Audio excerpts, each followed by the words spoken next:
ओम नमः सिद्धेभ्यः। ओम नमः सिद्धेभ्यः। ओम नमः सिद्धेभ्यः। मंगलमय मंगलकरण वीतराग में ज्ञान नमो तार जाते भई अरहंतादिमान करे मंगल करे ग्रंथ करण के काज जाते मिले समाज सब पावे निज शिव उपाय करते कारण मंगल रूप विघ्न विनाशक सुख नमो शोध संतप्त मानस शांत हो जिनके गुणों की गान में विवर्धमान मान जिन विचरे हमारे मोक्ष मार्ग प्रकाशक 8वां अधिकार 9वां अधिकार पृष्ठ क्रमांक 306। देखो क्या कहते हैं, सुखी होने के 2 उपाय टोडरमल जी साहब बता रहे हैं कि या तो इस जीव के अपने राग आदि कसाय भाव दूर हो जाए, उनका नाश हो जाए तो हम सुखी हो सकते हैं, अथवा पर द्रव्य का परिणमन, सभी द्रव्यों का परिणमन अपनी इच्छा के अनुसार हो जाए तो हम सुखी हो सकते हैं। लेकिन सभी द्रव्यों का परिणमन अपनी इच्छा के अनुसार कैसे हो सकता है?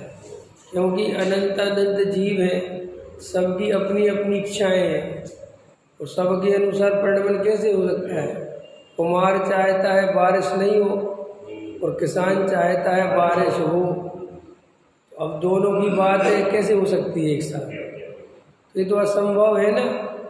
मैंने कुल मिला के ये है कि परिणमन तो स्वतंत्र ही होगा, तुम्हारी इच्छा के अनुसार परिणमन होने वाला।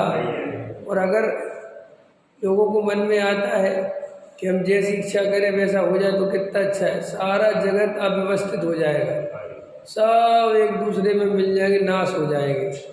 इसलिए स्वतंत्र व्यवस्था ही अच्छी है। कहल में राग देश की व्यवस्था बिल्कुल भी अच्छी नहीं है। और देखो जहाँ जहाँ स्वतंत्रता है वहाँ वहाँ शांति है। देखो तुम सारे जगत में भी जहाँ स्वतंत्रता है वहाँ शांति है, और जहाँ कोई करता है वहाँ शांति है। सबसे अच्छा फॉर एग्जाम्पल रेड लाइट है, वो स्वतंत्र है, 30 सेकंड बाद हरी होगी, 30 सेकंड बाद लाल होगी, रेड ग्रीन। समझ में आया? उसे तुमसे कोई लेना देना नहीं है, उसे तुम 30 सेकंड से घड़े आधा घड़े से कोई मतलब नहीं है, वो अपने समय पे होगी। तो देखो ट्रैफिक सही चलता है, और जब वो रेड सिग्नल खराब हो जाते हैं और जब वहाँ पुलिस वाला खड़ा हो जाता है तो वहाँ व्यवस्था हो जाती है। जबकि देखो रेड लाइट जड़ है और वो पुलिस वाला चेतन है, तो व्यवस्था और बढ़िया होनी चाहिए ना, कि नहीं होती व्यवस्था बढ़िया। क्यों? कि वो पुलिस वाला रागी द्वेषी है, उसको लगता है कि इन लोगों को निकाल दो और ज़्यादा निकाल दो, यहाँ पे अभी कम लोग हैं, तो वो इस चक्कर में वो जाम बढ़ता चला जाता है।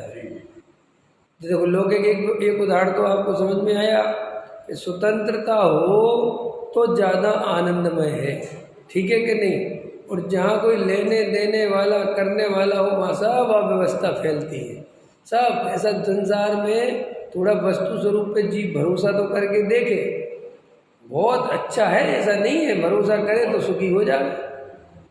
अब ये बड़े बड़े मॉल खुल गए हैं, ये बड़े बड़े बाजार खुल गए, बिग बाजार खुल गए। अब देखो लोगों को स्वतंत्रता है, तुम जाओ अपनी मन की चीज़ उठाओ, एक बास्केट दे देते हैं, उसमें रखो। लोग सोचते थे ऐसे में तो पता नहीं क्या क्या हो जाएगा, ये कुछ नहीं होता, सब बढ़िया व्यवस्थित रखते हैं, सबकी एनर्जी बची रहती है।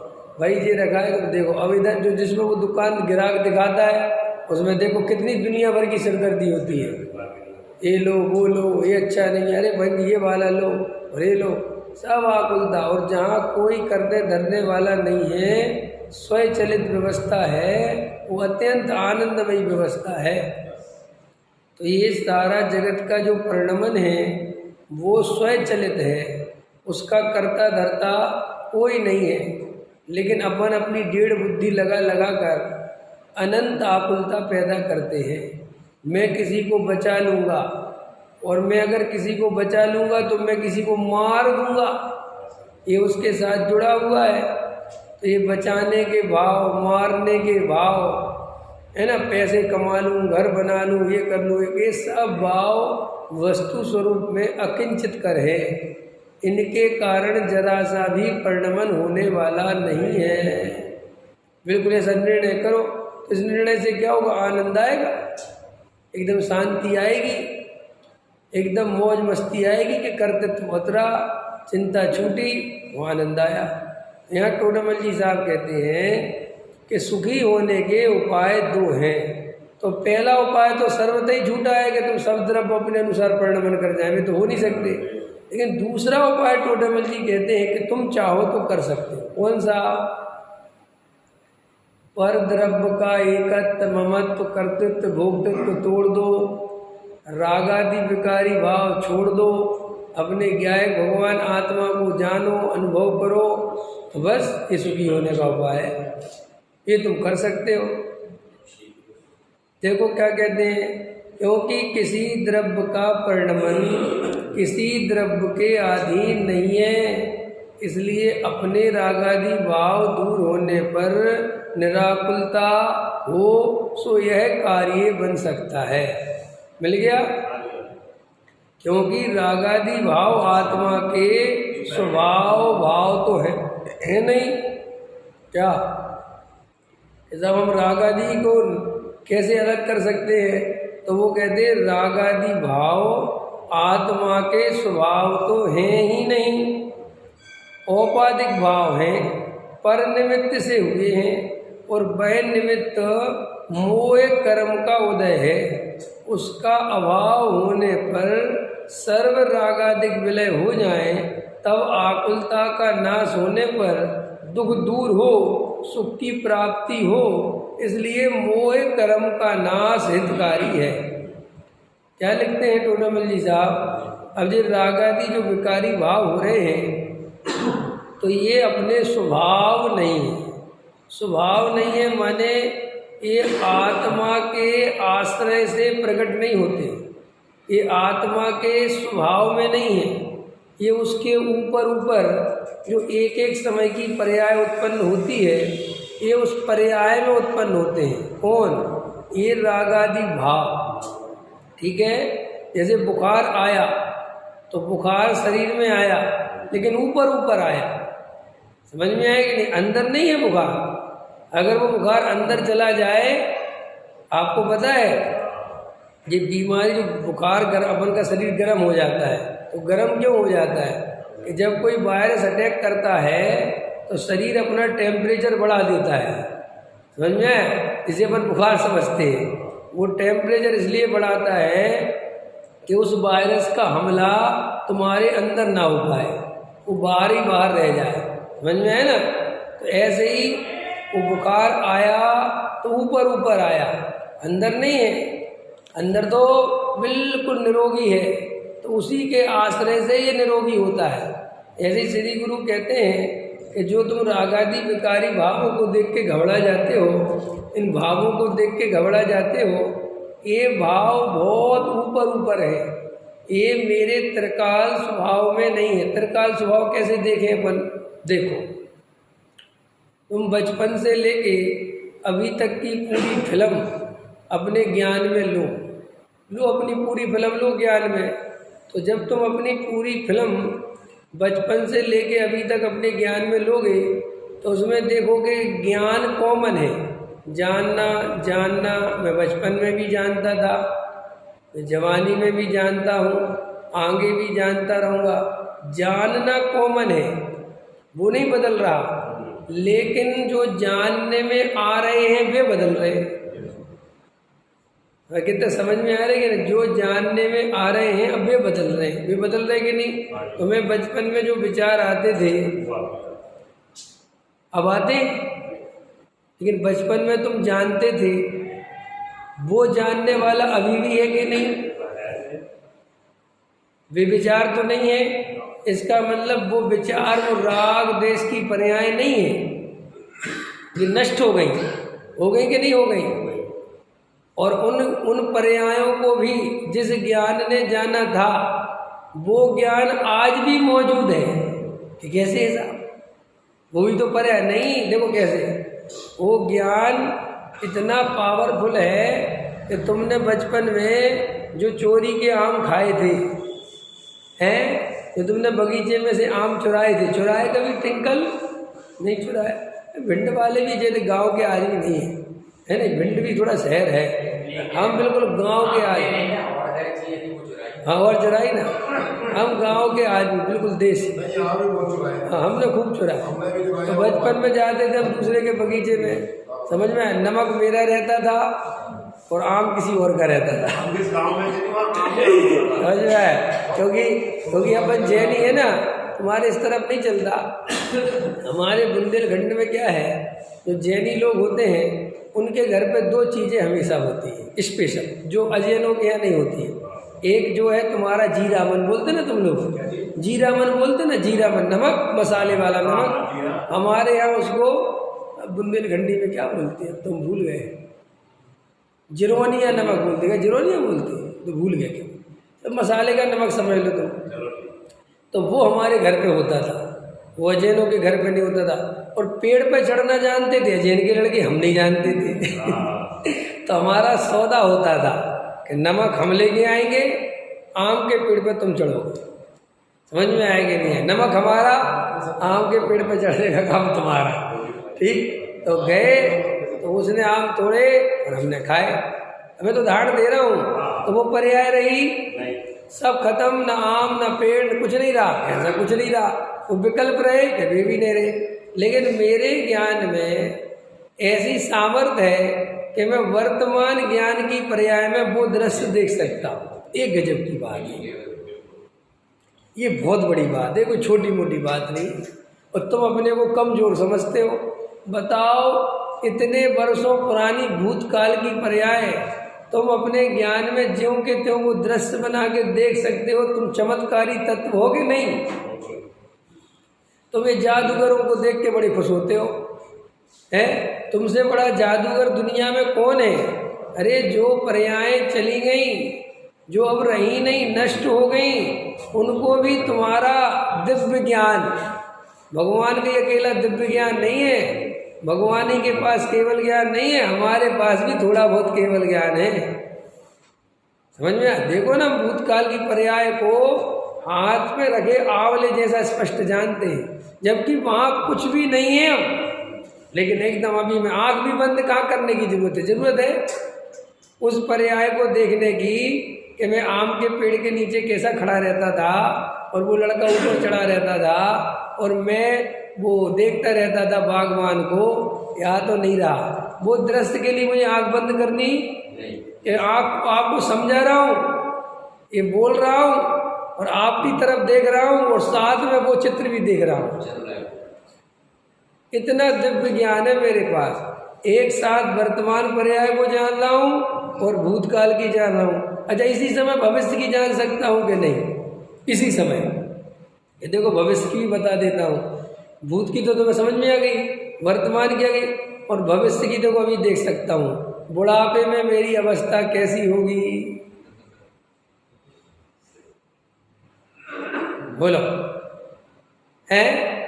भविष्य की पर्याय भी देख सकता हूँ कि नहीं देख सकता? क्या अपने को कमजोर समझते हो? आचार्य कहते कितनी शक्ति है तेरे अंदर, कितनी सामर्थ्य है तेरे अंदर। अरे तू त्रिकाल भगवान है, महाप्रभु है। आज पूज्य गुरुदेव श्री जी रहे थे, अरे भाई जरा अंतर की दृष्टि कर तो सही, तू स्वयं महाप्रभु है, महाप्रभु, प्रभु नहीं महाप्रभु, तेरे अंदर से अनंत सिद्ध पर्याय जन्मती हैं, ऐसा महाप्रभु चैतन्य का पिंड है। एक एक देखो, मेरे महाप्रभु में से जो पर्याय निकलती वो भी महाप्रभु।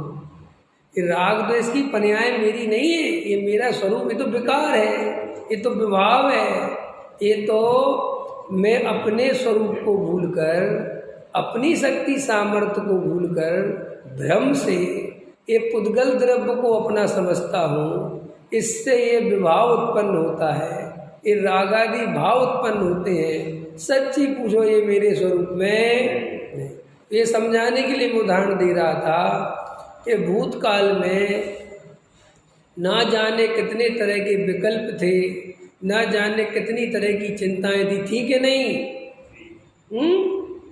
चिंताएं थी कि नहीं?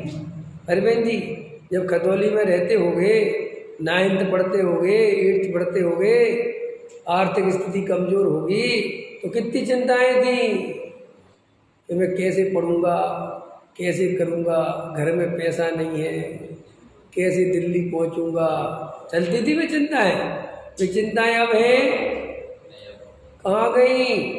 लेकिन जब वे थी तब तो उनको कितना बड़ा मानते थे, सब कुछ उन्हीं को मानते थे। ऐसे ही वे तो चिंताएं गई, तुम बच गए। अरे उस अर्थ में नहीं कह रहा, वे चिंताएं गई लेकिन उस समय उन चिंताओं को कितना बड़ा मानते थे, गई ना, उस समय गई ना। क्या सर ऐसे अभी जिन चिंताओं को तुम बहुत बड़ा मान रहे हो और पागल हो रहे हो, समय सार छोड़ रहे हो, आचार्य कहते ये भी नहीं रहेगी मूर्ख, थोड़ी बुद्धि तो लगा, ये भी जाने वाली है। ये बात तो सही है, एकदम समझ में आया कि नहीं आया? दुख जाते जाते बोला, सुख से ये बात कहना, क्या? दुख जाते जाते बोला, सुख से ये बात कहना, वो भी नहीं रहेगा, ऐसा ही सिलसिला है। समझ में आया कि नहीं आया? है सब लोग जानते हैं कि मेरा घर जला है, एक बात याद रखना, इसमें भी कुछ भला है। समझ में? तो वो कहते हैं कि ये पर्याय रहने वाली नहीं है, ये पर्याय जाएंगी। क्या चिंता करते हो? क्या लेके आए थे, क्या लेके जाओगे? समझ में आएगी नहीं? अरे ये जे देखो जे भाई ऐसे है, जब बच्चे रेत के घरौंदे बनाते हैं ना, हैं नदी किनारे घरौंदे बना लेते हैं। बनाए घरौंदे बनाए कभी तुम लोगों ने? हाँ घरौंदे बनाए थे। तो जैसे घरौंदे बना लिए, घर भूले बना लिए, मेरा बड़ा, वो कहता मेरा बड़ा, वो कहता देख मेरे में कितना बढ़िया दरवाजा है, देख मैंने कितना अच्छा बनाया है। खूब लड़ाई झगड़ा करते हैं, नहीं दूर रहे, ए मेरा घरौंदा मत मिटा देना, खूब लड़ते हैं बच्चे। इतने में सूरज ढलता है, तो जिसके लिए लड़ रहे थे फिर खुद ही उसी में पैर मार के चले जाते। समझ में आया कि नहीं? खुद ही मार देते, गिरा देते। अपन को उसमें तो हंसी आती है, और उस समय कितने लड़ रहे थे? दोपहरी में, पूरी दोपहर में लगे हुए थे, है, और शाम को खुद मिटा के चले गए। श्री गुरु कहते ये जीव 60-70 की बरस की पर्याय में इतना राग द्वेष करता है, इतनी कसाय करता है, इतना परेशान होता है, और शाम ढलते ढलते ये आयु कर्म पूरा होते चला जाता है। लेकिन वहाँ तो घर चला जाता है, घर बूढ़े कुछ नहीं हुए, जो हुए सो हुए। लेकिन यहाँ पे ऐसा नहीं है, यहाँ पर राग द्वेष किया, कसाय की, तो वो खाली जाने वाली नहीं है। वहाँ तो चले गए थे घर, यहाँ इसके बदले अनंत कर्म बंद हो गया है। क्या ये श्रृंखला कैसे चल रही है? 4 गति की, जिस गति में गया वहाँ तन्मय हो गए। फिर वहाँ तन्मय होकर ये पर्याय जितना मैं हूँ, फिर उस पर्याय जितना अपने को मानकर पर द्रव्य में इष्टनिष्ठ बुद्धि होने के कारण अनंत राग देश पैदा हुए, आकुलता करी, कसाय करी, फिर कर्म बन गया। क्या बन गया? फिर कर्म बन गया। फिर कर्म बंधा, फिर अगली पर्याय में गया, फिर वहाँ उनको भोगा, फिर कर्म बंधा, फिर भोगा, फिर बंधा, फिर भोगा, फिर बंधा, फिर भोगा। ऐसा कब से चल रहा है? बीच में कोई कट नहीं हुआ। ये श्रृंखला अनादि काल से चल रही है। और जिस तरीके से हम चल रहे हैं, जिस तरीके से आत्मा समझ रहे हैं, जितना पुरुषार्थ करना चाहिए नहीं कर रहे हैं, जितनी गहरी रुचि आत्मा की होनी चाहिए हम उतनी गहरी नहीं हो रही है। हमारे अंदर संसार का भय नहीं, हमें चार गति का भय नहीं, 84 लाख योनि में मेरा जन्म मरण हो जाएगा इसकी खबर नहीं।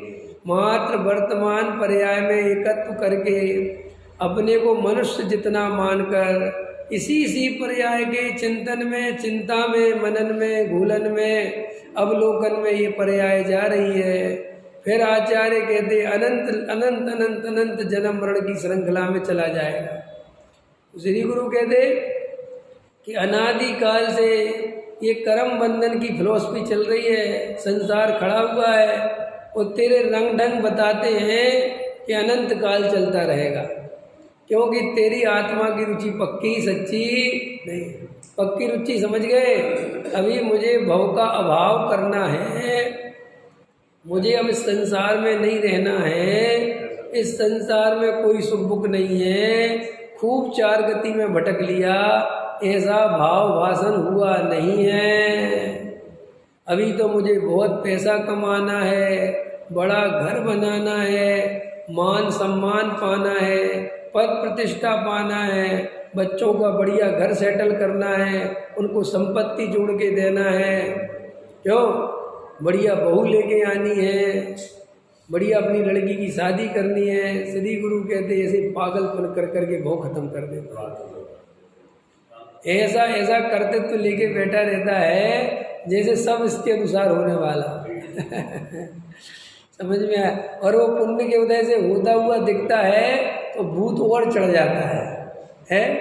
पुण्य का उदय हो ना थोड़ा, इसलिए पैसे वालों को जनवाणी समझ नहीं आती, क्योंकि वो पुण्य का उदय। और सुनो, पैसे वाले जनवाणी सुने भी तो मान कसाय के बसीभूत होकर सुनते हैं, राजनीति करने के अर्थ सुनते हैं, प्रतिष्ठा पाने के लिए सुनते हैं, उन्हें अंदर से आत्म कल्याण की भावना बनती नहीं है।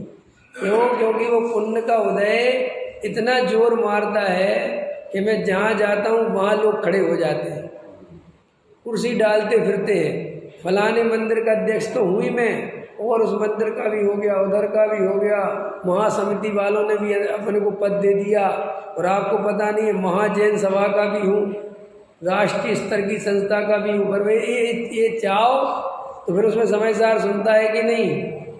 उसी के लिए सुनता है। क्या कहा मैंने? महासभा का अध्यक्ष बन गया ना भाई, तो वहाँ समय सार चल रहा है तो सुनेगा कि भागेगा? सुनेगा नहीं। लेकिन अंदर क्या घूमेगा? मैं महापुण्य उदय से अध्यक्ष पद पा गया। समझ में आया कि नहीं आया? हैं? 4 लोग माला पहनाए ऐसा मेरा पद है, ऐसा खुश होता है, खुश होता है, आनंदित होता है, और समय सार सुनता रहता है। अरे बापू पार ना पड़ी, भव का भाव नहीं होगा, इसी भव समुद्र में डूब जाएगा। ये जो तुझे आज माला पहनाते हैं, इनके हृदय में जाके तो देख, तुझे हृदय से कितना सम्मान देते हैं। अरे हम लोग ऐसे मूर्ख आदमी हैं, नहीं अपन मूर्ख, हमें पता है कि पीठ पीछे हमें भीगे जन गाली दे रहे हैं, हमें पता है, मान के चलो हैं। अरे बात को पकड़ो नहीं, भीगे जन हमें गाली दे रहे हम जानते हैं, और जो हमें यहाँ माला पहना रहे हम खुश हो रहे हैं, जो हमें सलाम ठोक रहे हैं हमें जबकि अंदर ही पता है कि हमें अंदर से पसंद करते ही नहीं। एक बार बताओ, जो तुम्हारे जो मंच माला माइक में बैठ जाते, कौन किसको पसंद करता है? यहाँ इकट्ठे होके बैठ जाते हैं। एक कुत्ते बिल्ली जैसे बैर वाले बैठे रहते हैं। समझ में आया? कुत्ते बिल्ली बैर समझते हो? और क्या होता हो? ऐसा नहीं होगा शायद। अरे क्या बताएं तुम्हें, हैं? युगल बाबूजी लेते थे, नहीं युगल बाबूजी लेते थे, अंदर राग देश का गलीच खाना भरा पड़ा, वैसा लेते थे। बहुत गंदगी भरी है, बहुत विषय कसाय की आग में जलता रहता है।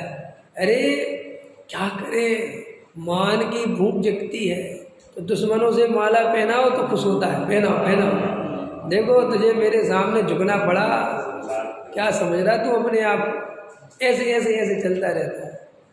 श्री गुरु कहते कुछ खबर नहीं है, अंदर से पता ही नहीं है कि क्या कर रहा है। गुरुदेव श्री के आप प्रवचन सुना करो। गुरुदेव श्री के हर प्रवचन में 2-4 लाइन में एक करुणा का भाव जरूर निकलता है। बापू तुझे खबर नहीं है, तू 84 के अवतार में चला जाएगा, तुझे ये बात महादुर्लभ काने पड़े सुनने मिली, तू समझता नहीं। ऐसा बोलते गुरुदेव श्री। हर 2-3-4 लाइन के बाद गुरुदेव श्री की ये बात जरूर आती, क्योंकि करुणा आती ना, अंदर भाव आता ना कि भैया आत्मा नहीं जाना तो इसकी क्या दशा होने वाली है, ये तुम नहीं जानते। जैसे एक बेटा है ना अपना बच्चा, और वो पढ़ता नहीं है, तो नहीं पढ़ने की क्या दुर्दशा होती है ये माँ बाप जानते हैं। तो माँ बाप कहते अरे बेटे तुझे पता नहीं है, तू ये समय बर्बाद कर रहा है कि भविष्य में तुझे बहुत तकलीफ देने वाला है। लेकिन वो बच्चा हंसता रहता है, वो कहता जब देखो बकवास ही करते रहते हैं।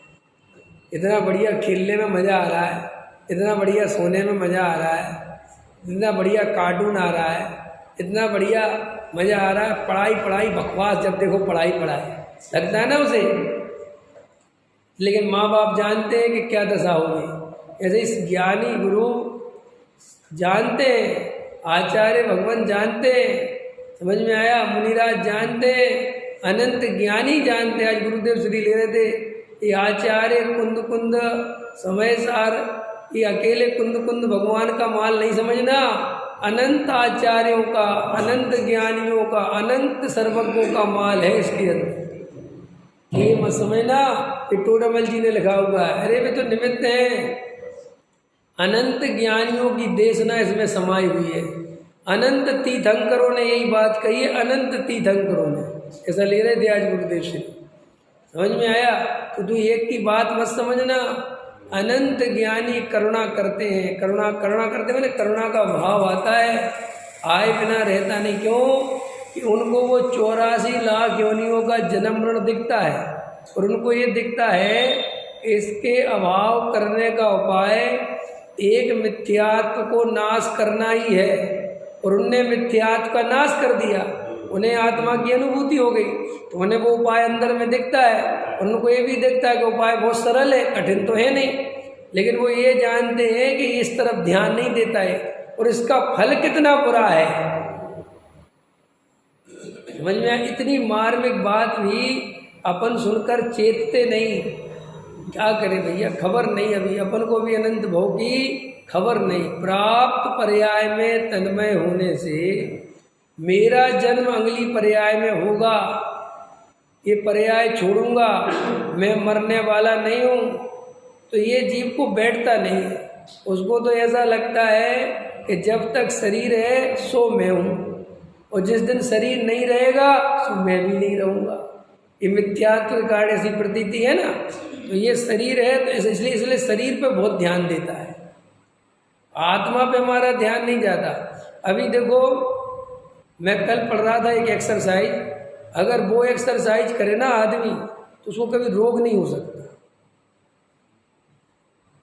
वो मात्र 3 मिनट की एक्सरसाइज है। वो देखना चाहोगे कौन सी? देखो अलर्ट, अरे कुछ भी नहीं है। समझ में आया कि नहीं आया?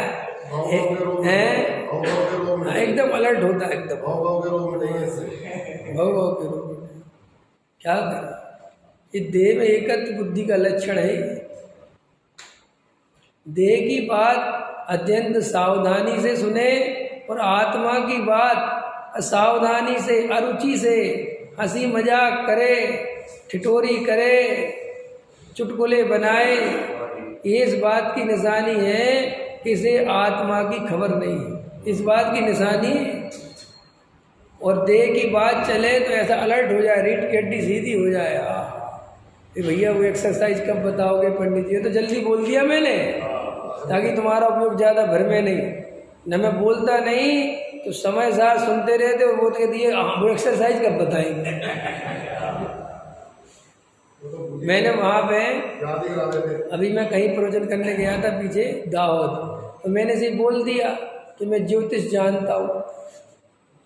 समझ में आया ना? वह बोल दिया मैं ज्योतिष जानता हूँ लेकिन बताता नहीं हूँ। जानता बहुत गहरा ज्योतिष हूँ।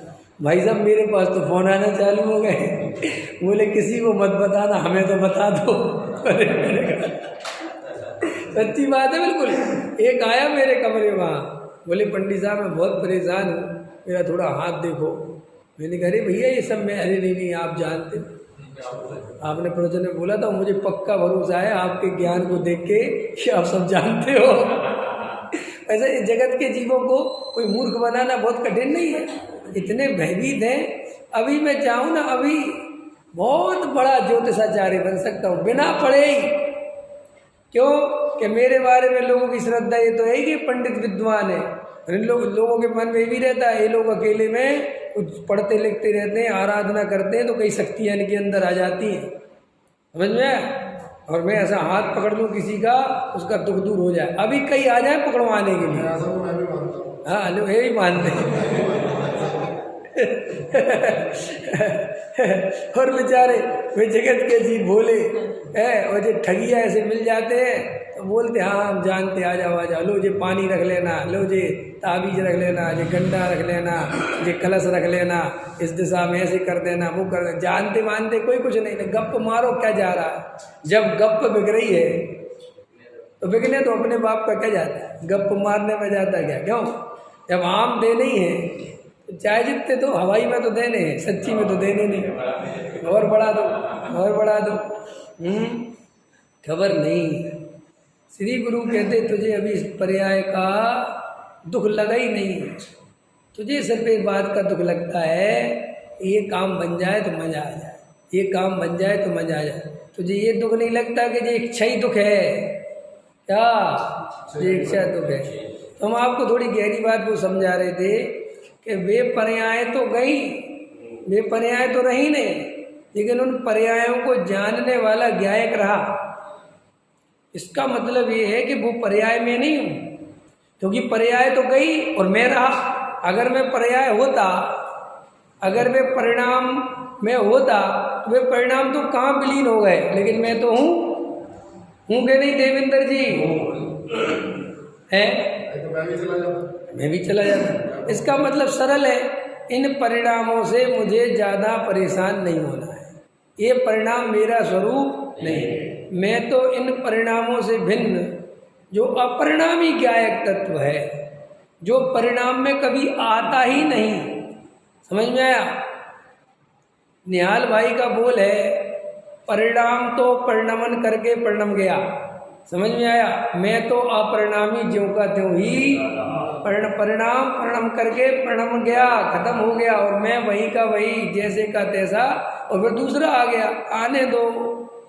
आज पूज्य गुरुदेव ले रहे थे, मैं ज्ञायक हूँ तो ज्ञेयों के कारण ज्ञायक हूँ कि अपने कारण ज्ञायक हूँ? हैं? ज्ञेयों को जानता हूँ इसलिए ज्ञायक नहीं हूँ मैं ज्ञान स्वभावी जीव तत्व ही हूँ। गुरुदेव श्री ले रहे थे, ज्ञेयों की तरफ से ज्ञायक मत देखना, और ये मत देखना कि मैं पर को जानता हूँ, क्योंकि इससे भी पर से बंधन होता है। मैं पर को जानता हूँ, मैं पर को नहीं, मैं स्वयं को जानता हूँ। मेरा ज्ञान पर को नहीं जानता, मेरा ज्ञान स्वयं को जानता है। तो वे क्यों ले रहे थे कि इससे तुम्हारी स्वयं पर दृष्टि आएगी। और जो बार बार बोलते रहोगे पर को जानता हूँ, पर को, तो काय को देखते रहोगे, पर ही पर को। अच्छा, आत्मा की जो ज्ञान पर्याय प्रकट हुई वो स्वपर प्रकाशक है कि पर प्रकाशक है? आत्मा का स्वभाव कैसा है? स्वपर प्रकाशक। स्वपर प्रकाशक माने स्वयं को भी प्रकाशित करता है और पर को भी प्रकाशित, लेकिन तुम उस ज्ञान की पर्याय में केवल पर का प्रकाशन करते हो, स्वयं का प्रकाशन छोड़ देते हो। ये ले रहे थे गुरुदेव, आया अरविंद जी समझ में? तो वो कहते थोड़ा पर का प्रकाशन बंद कर, स्वयं का प्रकाश भी तो देख है। जब देखो मैं तो ज्ञायक हूँ जी, तो ज्ञायक माने वो गे से ज्ञायक जोड़ता है। अरे मैं ज्ञायक हूँ किसका? स्वयं का। समझ में आया? मैं स्वयं का ही ज्ञायक हूँ। मैं स्वयं को जानता हूँ कि नहीं जानता हूँ? तो मैं तो स्वयं को जानता हूँ। वो कौन सा भजन है?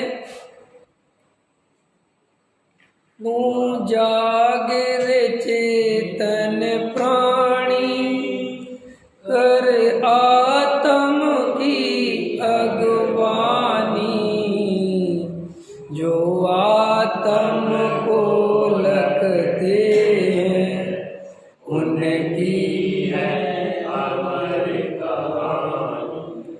अब जिसके लिए भजन गाया वो तो याद ही नहीं आ रहा। हे ज्ञान मात्र निज गायक, नहीं इसमें गे झलकते। है ज्ञान मात्र निज गायक, नहीं इसमें गे झलकते। ये झलकन भी गायक है। साहब झलक रहे हैं, ये तो गे है ना, ये टिंकल झलक रहा मेरे ज्ञान में, भीगे जैन झलक रहे कि साहब ये तो गे रहे ना।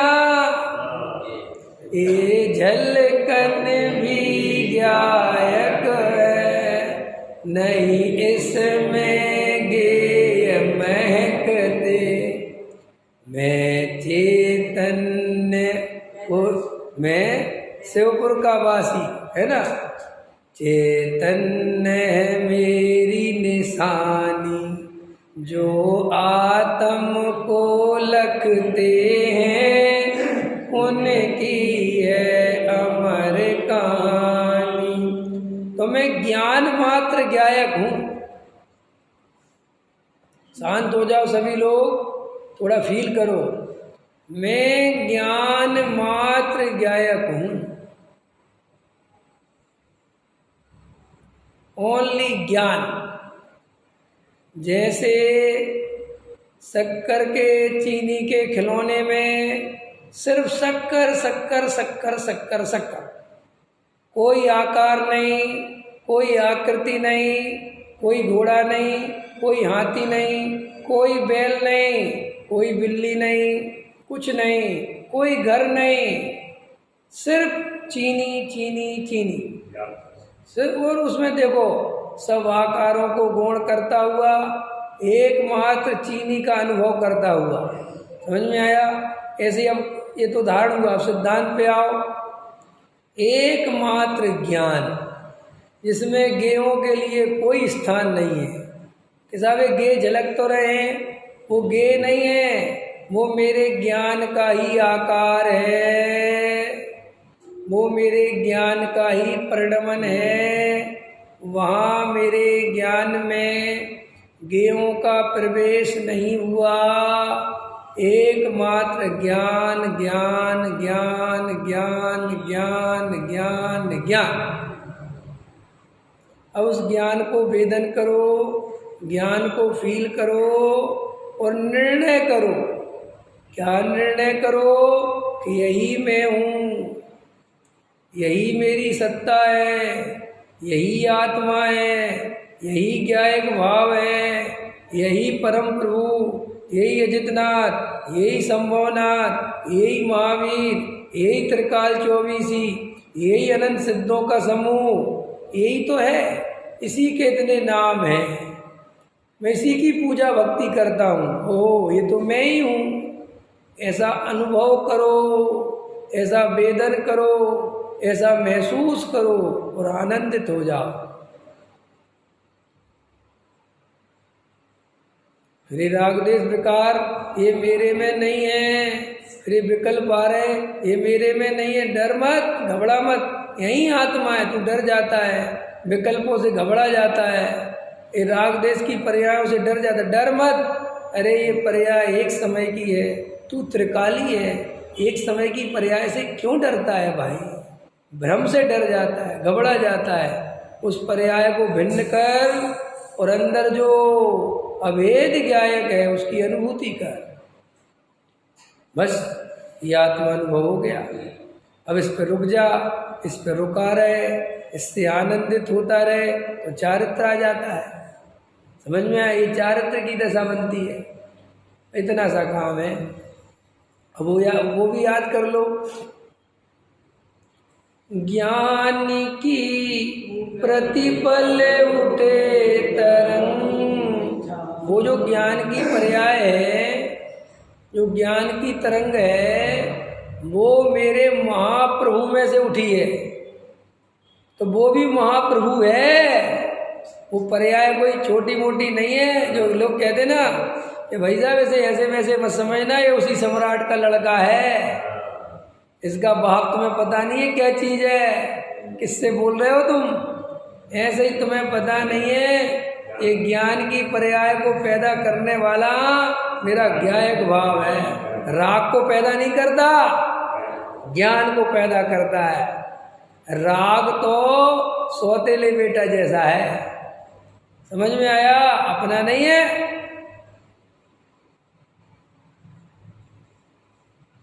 कैसे उदाहरण दूं तुम्हें?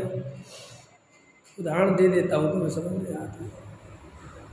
उदाहरण तो मेरे ख्याल में आ गया। कोई आदमी वेश्या के पास जाए और उस वेश्या से उसके बेटा हो जाए। समझ में आया? क्या? वेश्या के पास जाए, उससे बेटा। पहले के जमाने में बहुत होता था। समझ में आया? और अपनी पत्नी से उसका बेटा है तो संपत्ति किसे देता है? अपना किसे मानता है? ये है मेरा। अच्छा, वो भी तो दे रहा है। समझ में आया? वो तो मेरा विकार है, उसे अपना नहीं मानता। समझ में आया? और श्री गुरु कहते हैं रागादि विकारी भाव वेश्या के सेवन जैसे हैं। ये तूने परद्रव्य का लक्ष्य किया था ना, अपनी संपत्ति को छोड़कर पर के लक्ष्य में गया ना, तो उससे जो रागादि विकारी भाव उत्पन्न हुए, इन्हें भूल कर भी अपना मत मानो, रे गलती मान कि मैंने परद्रव्य का लक्ष्य किया तो इसलिए चिपक गया मेरे से। अब वो वेश्या का बेटा है और वेश्या ने बताया, वेश्या कर कुछ नहीं सकती, दावा भी नहीं कर सकती, ये बात आप जानते हो। क्योंकि वेश्या इतने पुरुषों का सेवन करती है कि वो कभी दावा नहीं कर सकती, ना उस बेटे से कह सकती है कि तेरा बाप ही है। किस आधार पे कहेगी? क्योंकि रोज इतने पुरुष आते हैं। ऐसे श्री गुरु कहते हैं कि जो रागादि भाव का कोई दीनीमान नहीं है, तू ज्यादा दिमाग मत लगा। ये सब तूने परद्रव्य का लक्ष्य कर करके, तो इसको उदाहरण को थोड़ा सा ऐसा मोड़ रहा हूं मैं कि वहां वो वेश्या उससे कह भी दे कि तेरा पिता ये है, तो बेटा कहता माँ कहने का फायदा क्या है? समझ में आया कि नहीं आया? वो मुझे अपनाएगा नहीं। और वो जावे कि मैं तुम्हारा बेटा हूँ उधर से, वो जानता तो है। समझ में आया? यहाँ मैं इसकी माँ के पास गया हूँ, क्या पता हो सकता है तो 10-20 रुपये दे दे मैं चल। समझ में आया? ये मुझे उदाहरण कहाँ से याद आया? हमारे गांव में था एक घटना ऐसे। एक हमारे यहाँ पे लंबड़दार थे, समझ में आया? तो उनके खुद के 4-5 बच्चे थे और उन्होंने एक रखेल रख रखी थी, उससे उनके 2-3 बच्चे थे। समझ में आया? तो भैया जो हम लोग छोटे बड़े बड़े हो गए तो लड़ाई झगड़ा करने आवे। कौन? वो तो मर गई, वो औरत वो तो गई, लेकिन इतने छोटे छोटे से बच्चे छोड़ गई। अभी आवे लड़ने, वो कह मैं तुम्हारा बाप हमारा बाप है। समझ में आया? तुम्हें मारते थे पकड़ के। समझ में आया? बकवास बंद करो, भागो इधर से। लेकिन पूरा गांव जानता था। तो श्री गुरु कहते हैं कि ये रागादि विकारी भाव आत्मा के स्वभाव नहीं है, ये स्वयं के लक्ष्य से पैदा नहीं होते। ये जीव अपने स्वरूप को भूलकर पर द्रव्य में एकत्व ममत्व कर्तृत्व करता है, उससे ये राग उत्पन्न होता है। अब तुम्हारे मन में एक प्रश्न आएगा कि सम्यक दृष्टि के भी राग होता है, तो फिर वो कैसे होता है? तो सुनो, जिस राग की चर्चा यहाँ चल रही है कि राग उत्पन्न नहीं होता अथवा होता है, वो राग अनंतानुबंधी का लेना। कौन सा लेना? क्योंकि अनंतानुबंधी का राग ही दुखदाई है, असली मूल जड़ वो है संसार की। और मिथ्यात्व को लेना, तो सम्यक दृष्टि ने मिथ्यात्व और अनंतानुबंधी का नाश कर दिया, इसलिए सम्यक दृष्टि के राग आदि उत्पन्न नहीं होते। तो तुम इतने ही राग आदि लेना, क्योंकि अध्यात्म ग्रंथों में मिथ्यात्व और अनंतानुबंधी को ही राग कहा जाता है। उसके आगे की कसाय को कसाय ही नहीं कहते। कि क्यों नहीं कहते? होती तो है कि वो अनंत संसार का कारण नहीं। अभी दादा का प्रवचन था, इसमें बहुत बढ़िया, तीन चार दिन पहले था, उन्होंने बहुत अच्छा समझाया था। कि लोगों को ये बात समझ में नहीं आती। जब भी अपन कहते कि ज्ञानी के राग नहीं होता, तो उनको ये समझ में नहीं आती कि ज्ञानी के राग क्यों नहीं होता। स्त्री पुत्र कुटुंब परिवार मकान दुकान इन सब के बीच में रहता है, और ये कहते ज्ञानी को राग नहीं आता। तो देवेंद्र जी समझ में आया कौन सा राग लेना? अनंतानुबंधी और मिथ्या, ये लेना। ये दो कसाय लेना और मत लेना। कि क्यों? कि अनंत संसार का कारण ये है। तो उन्होंने एक उदाहरण भी दिया था ये समझाने के लिए, बहुत अच्छी थी बात। ये देखो भाई, अपन बोलते हैं परम वीतरागी संतों की जय हो, आचार्य कुंद कुंद देव वीतरागी सिद्ध भगवंतों की जय। तो ले रहे थे, क्या कुंद कुंद पूरे वीतरागी हैं क्या? अभी संजुलन कसाय है ना, तो संजुलन कसाय तो राग है कि नहीं? तो पूर्ण वीतरागी कहाँ हुए? लेकिन तुम तो खुल्लम खुल्ला बोलते हो वीतरागी संतों की जय, तो वीतरागी है क्या? तो बोले जे वीतरागी का अर्थ है कि संजुलन कसाय को कसाय नहीं गिना जाता। मुनिराज की संजुलन कसाय को कसाय नहीं गिना जाता। ऐसे ही 14 गुण स्थान वाले की जो अप्रत्याख्याना वर्ण है, प्रत्याख्याना वर्ण है, संजुलन है, उसे कसाय नहीं गिना जाता। क्यों नहीं गिना जाता? क्योंकि उसके कारण अनंत संसार का बंध। अच्छा बताओ, मेरे मिथ्यात्व नहीं हो और अनंतानुबंधी कसाय नहीं हो, ठीक है, तो मैं कितने भव संसार में घूम सकता हूँ? बोलो। एक सम्यक दृष्टि हो, मिथ्या दृष्टि हो जाए तो अलग बात है, लेकिन कंटिन्यू सम्यक दृष्टि बना रहे तो वो जीव कितने भवों में तो संसार में घूमता रहे। तो वो ये कहते हैं कि 2-4 ही भव में चला जाएगा, ज़्यादा नहीं लगता फिर। तो अब बोलो, अगर 2-4-10 भव में मोक्ष चला गया तो अनंत भवों के सामने 2-4-10 भव हैं क्या? एक निगोदिया के ही कितने भव हैं? सोचो बात। अरे एक श्वास में 18 बार जन्म मरण करता है वो, तो जन्म मरण हो गया तो भव परिवर्तन हुआ कि नहीं? भव बदला कि नहीं? फिर भले उसी पर्याय में गया भव परिवर्तन, तो जन्म मरण तो कितना, और काल कितना है निगोद का? काल अनंत निगोद मजार, बीतो एक इंद्रिय तनदार। अनंत काल है निगोद की अवस्था, और एक श्वास में बोलो। तो यहाँ सम्यक दर्शन के प्रभाव से अब उसको ऐसी दशा होने वाली नहीं है, और 8-10 भव में मोक्ष चला जाएगा। तो बोलो, अनंत संसार का कारण अप्रत्याख्याना वर्ण है कि अनंतानुबंधी है? और सुनो, अनंतानुबंधी की जोड़ी अप्रत्याख्यान से नहीं बैठती। उसका जोड़ीदार कौन है? उसकी दोस्ती अप्रत्याख्याना वर्ण से नहीं है। इन 3 की गुट अलग है। इनकी गुट अलग है। गुट तो समझते हो ना, इनका ग्रुप अलग है। ये 3 अपने हिसाब से चलती है। अनंतानुबंधी जबकि है इन्हीं के साथ वाली, लेकिन वो अनंतानुबंधी है तो इन्हीं के साथ वाली। चारत्व मोह का विकार है ना।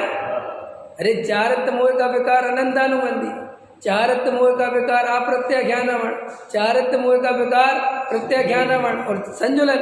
तो और वो जो मिथ्या है वो किसकी पर्याय है? वो किस चारित्र वो मिथ्या किसकी गुण? श्रद्धा गुण की, दर्शन की। अब देखो वो दर्शन मोहिनी का है ना वो मिथ्या, तो उसकी जोड़ी अनंतानुबंधी की किसके साथ रहनी चाहिए? चारित्र के साथ, क्योंकि उसकी पर्याय है। लेकिन वो देखो इसके साथ चलती है, वो कहती हमारा तो भैया मिथ्यात्व है। समझ में आया? मेरा मिथ्यात्व रहेगा तो मैं रहूंगी और मिथ्यात्व नहीं रहेगा तो मैं तो चली। लेकिन अप्रत्याख्यानवर्ण की मिथ्यात्व के साथ जोड़ी नहीं है। अप्रत्याख्यानवर्ण कहता मिथ्यात्व जाए तो जाए, मैं नहीं जाती।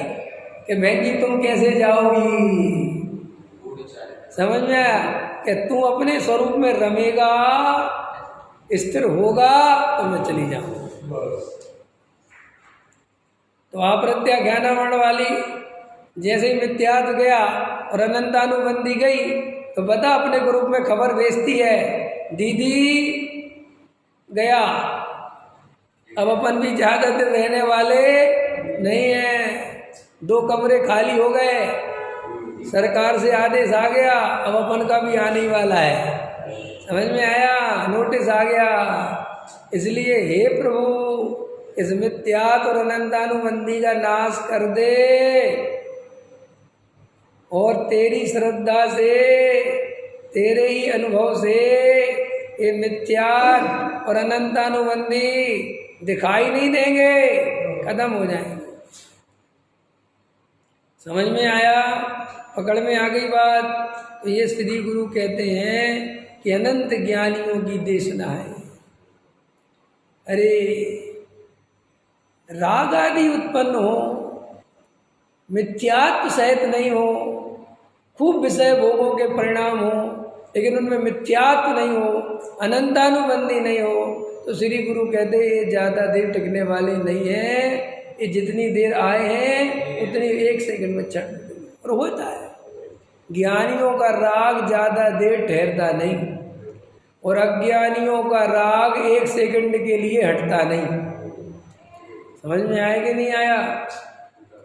हाँ, तो क्योंकि अभी हो गया, इतना प्यारा हो गया, क्योंकि किसी द्रव्य का परिणमन किसी द्रव्य के अधीन नहीं है। ये अपन ने देख लिया है ना। अब आपको राग आदि के अभाव की विधि समझ में आ गई।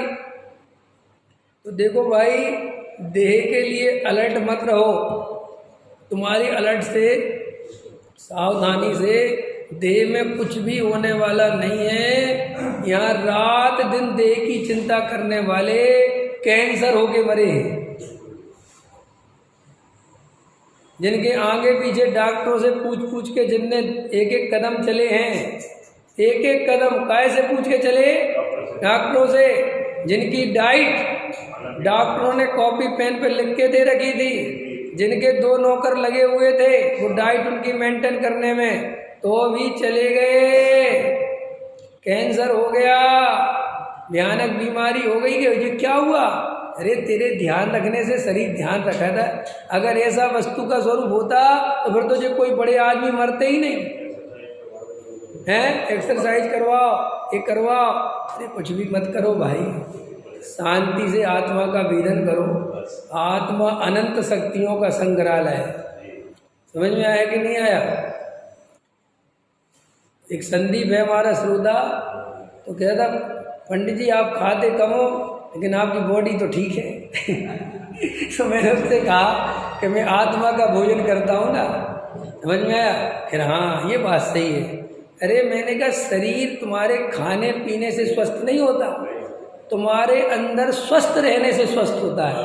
तुम्हारे अभी पता है जिन लोगों को ज़्यादा कब्ज होती है, कब्ज तो समझ गए, तो मनोवैज्ञानिक कहते हैं कब्ज उन्हीं लोगों को होती है जो अपने अंदर बहुत कसाय दबा के रखते हैं और बाहर सज्जनता का ढोंग करते हैं और अंदर कसाय को पीते रहते हैं। करना तो चाहते हैं क्रोध, करना तो चाहते हैं मान।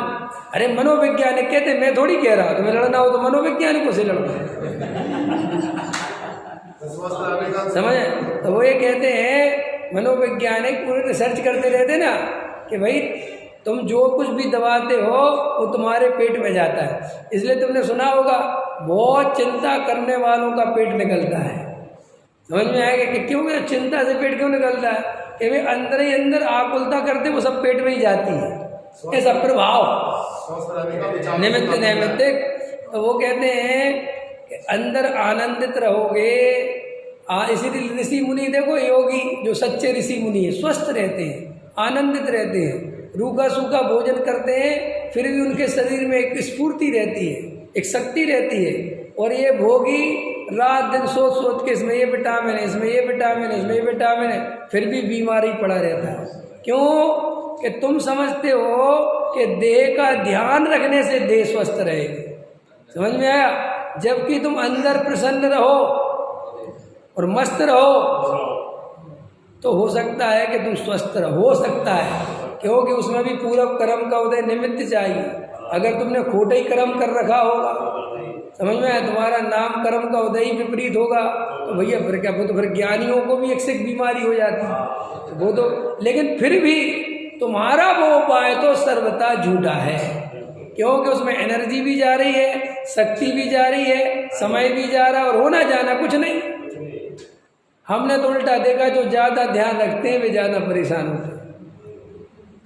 बीमारी का पता चल जाए तो दिक्कत होती है।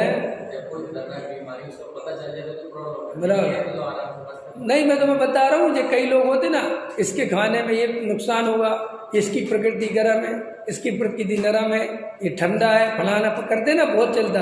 वे आदमी सबसे ज़्यादा दुखी रहते हैं, उनको सर्दी जुकाम सबसे ज़्यादा, पेट की बीमारी। जबकि सोच क्यों कितना सोचते हैं कि वो पचते ही नहीं है, वो ज्ञान पचाने की जगह वो सोचने में चला जाता है।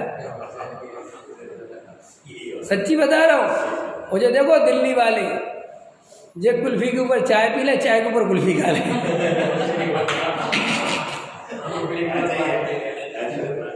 अब वो कुछ नहीं होता। तो तुम्हारे ज़्यादा सोचने से कुछ नहीं, ज़्यादा सोचते रहो, बैठे रहो, इन्हीं कामों में लगे रहो। अरे हम ये नहीं कह रहे कि तुम कुछ गलत सलत खाओ, ठीक है, शुद्ध सात्विक दाल रोटी खाओ, बढ़िया। नहीं समझ में आया? तुम्हें ज़्यादा ही चिंता है तो खाने का विकल्प ही छोड़ो, खाना भी है और दिमाग भी लगाना है? इसलिए शांति से भाई वस्तु का स्वरूप समझो, बहुत बुद्धि पर में मत लगाओ। ये देहादि का परिणमन जैसा होने योग्य वैसा होगा। समझ में आया कि नहीं आया? कोई भी योग नहीं करते, कुछ भी नहीं करते, और आयु हो तो 100 साल जीते हैं। समझ में आया? डॉक्टर साहब बताते ना, एक आदमी 105 साल का हो गया तो उसका इंटरव्यू हुआ, बड़ी लाए मीडिया वाले, बोले साहब आपको अपनी सेहत का राज बताना होगा, आप आखिर अभी तक इतने स्वस्थ हैं और 105 साल हो गए साहब, गजब की, आप क्या खाते हो, आपकी डाइट क्या है, आप कितने बजे उठते हो? उसने कहा बकवास बंद कर बे। समझ में? क्या बोल रहे? तो बोले बकवास बंद कर। तो बोले नहीं, आपको स्वस्थ होने का राज क्या, आप अभी तक नहीं मरे? बोले अभी तक नहीं मरे इसलिए जिंदा है, बस ये बात है। समझ में आया? नहीं आप कुछ खाने, कुछ नहीं, नॉर्मल जैसे वैसे, हमने आज तक कुछ नहीं सोचा। समझ में आया? ये तो सारा जगत व्यर्थ में ही परेशान है भाई। तुम आयु कर्म पे भरोसा करो ना। देखो इतने सारे नौकर हैं अपने, कितने सारे नौकर हैं अरविंद जी, कितने नौकर हैं तुम्हारे फैक्ट्री पे? अरे बे नौकर असली नौकर नहीं है, 93 नाम कर्म की प्रकृति है। कितने नौकर हो गए? 93। वे पूरी व्यवस्था में लगे तुम्हारी। हाँ, और तुम मरे जा रहे। समझ में आया? टोटल कर्म की प्रकृति 148 है। हर आदमी को 148 नौकर मिले हुए हैं। तुम्हें कब तक जीना है वो तुम्हें नहीं सोचना है, वो आयु कर्म सोच रहा है। समझ में आया? तुम्हें कब मरना है वो तुम्हें नहीं सोचना, वो आयु कर्म को पता है। तुम्हारे शरीर में कालापन, गोरापन, दुस्वर, सुस्वर, नस्वर, समझ में आया? 93 नाम कर्म की प्रकृति है ना, ये सब अपना काम कर रही है। उस तुम्हारे हाथ में कुछ भी नहीं है, सब वेदनीय कर्म अपना काम कर रहा है कि साता की सामग्री मिलेगी या साता की सामग्री में। तेरे सोचने से वहाँ कुछ होना ही नहीं है, बात खत्म हो गई। समझ में आया? मम्मी ने टिफिन में, लंच में जो सामान रखा स्कूल में जाके वो ही निकलेगा। अब बच्चा रास्ते पर परेशान होता जाए, क्या हलवा निकलना चाहिए, आज ही निकले, काहे को दिमाग लगा रहा, आज जो है वो सेट है, वो ही निकलेगा। तेरे सोचने से वहाँ कुछ नहीं निकलेगा। ऐसे ही तुम सोचते हो कि मैं स्वस्थ रहूँगा, मैं ऐसे रहूँगा, मैं योगा करूँगा, अरे कुछ नहीं है। तेरे उस शरीर नाम कर्म का उदय होगा तो स्वस्थ रहेगा, और नहीं होगा तो अच्छे अच्छे योगा करने वाले, अभी पता है तुम्हें वो अरे आजकल बाबा चल रहा सदगुरु, समझा? अभी सदगुरु महाराज का देख रहा था मैं वीडियो, अभी वे सबको पूरी दुनिया को एकदम इस उम्र में ऐसे बढ़िया करते थे, डांस वांस स्टेज पे आके एकदम, देखो मैं योगी हूँ, मैं ऐसा हूँ, मैं स्वस्थ हूँ, सारे जगत को बड़े चल रहे थे अभी वो, समझ में आया? और योग करो, और योग से शरीर स्वस्थ रहता है, ऐसा रहता है, बहुत रहता है। अभी उनको खुद ब्रेन ट्यूमर हो गया, समझ में आया? अभी खुद को ऑपरेशन कराना पड़ा डॉक्टर के पास जाके, अभी आजकल आ नहीं रहे, वो दिख नहीं रहे, तो उसमें बता रहे थे कि क्यों महाराज अब कहाँ चला गया सब तुम्हारे ही जैसे का हो गया। और तुम अभी कहते थे एलोपैथिक का सहारा नहीं लेना, एलोपैथिक बिल्कुल बकवास है, ये है वो है, और खुद जाके एलोपैथिक की शरण में गए।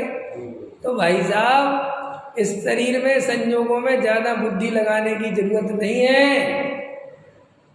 अपनी आत्मा में सारी बुद्धि लगाओ जिससे हमारा हित हो सकता है। ये पर में बुद्धि लगाने से रंच मात्र भी हित होने वाला नहीं है। सहजानंदी